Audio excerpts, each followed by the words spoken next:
Okay, it's time to talk about Pedro Porro. Pedro Porro at full time on Saturday night was seen arguing with Bergvall before taking his shirt off and walking straight down the tunnel. He didn't applaud the fans at all and was arguing with Bergvall for clapping the fans. I made a kind of decision at the end of the game I didn't leave early. I was just like, all right, I'm going to watch the players at the end just to see what their reaction was. And I did see Porro, storming off, taking his top off, but it wasn't straight away. It was like a little bit of time after the final whistle had gone. So there is that. But, I mean, it's just another example of players having unrest with the fans for the way the fans are apparently treating the players. The players are acting like they're people that don't deserve to be criticised or should be immune from criticism, when, realistically, they've not done anything to warrant praise either. 3 wins this season in the Premier League isn't something to be rewarded for. And then he came out with this speech afterwards. Footballers' emotions in football, as in life, there can always be mistakes. What I will not tolerate is hearing disrespect from the fan to my teammates, hence my frustration at the end of the game. And we will get up. We remind you 6 months ago everything was so bad, and in the end it's not how it begins, but how it ends. To the true Spurs fans, I love you. So yeah, you can say it's an emotional, impulsive thing where, you just react how you do at the time through emotion. But being upset that the fans are booing you, and what are you expecting? 1 home win this season and stinky performances against teams which we should be beating.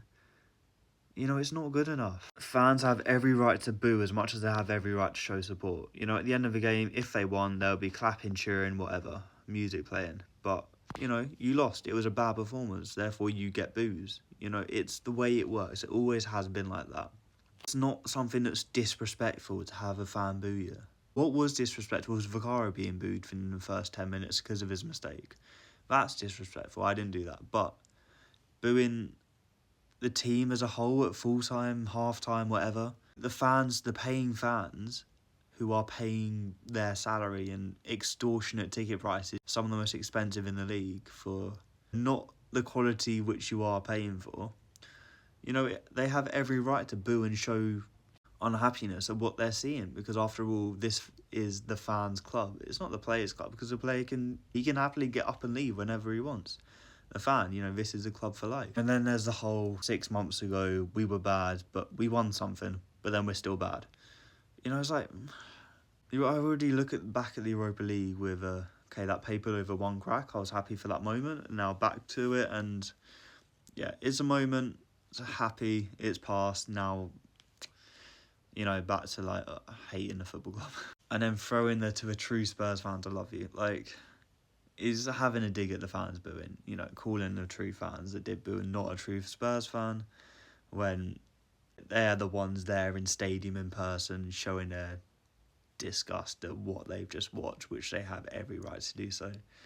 So yeah, using that line is a bit like putting a target on your own back. So it's kind of puts you in the line of fire, and it's not really setting a good mood for the club, really, is it? But yeah, Porro this season, he's not been great. He's not been great at all.